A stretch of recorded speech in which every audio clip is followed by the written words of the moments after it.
Bukod sa mga gold jewelry, meron din tayong mga gold coins and gold bar. Tulad mismo ng gold coin natin sa video, ito ay 3.75 grams, 24K Korean gold na bibenta at nasasangla at lahat ito ay may authentication card. Ang minimum dito ay 3.75 grams at heto naman yung kanyang back part. Ang sunod na grams na available dito ay 18.75 grams at 37.5 grams.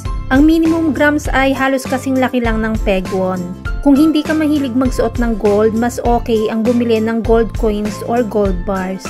At may mga kasama ng case yan pag bumili ka, katulad nito. Kaya itabi mo man ito ng maraming taon, very safe siya at ganyan ang itsura niya kapag sinend sa inyo. Mamili na lang ng grams na pasok sa budget. Ang rate ng gold ay nagbabago everyday kaya hindi natin nilalagay ang price sa video.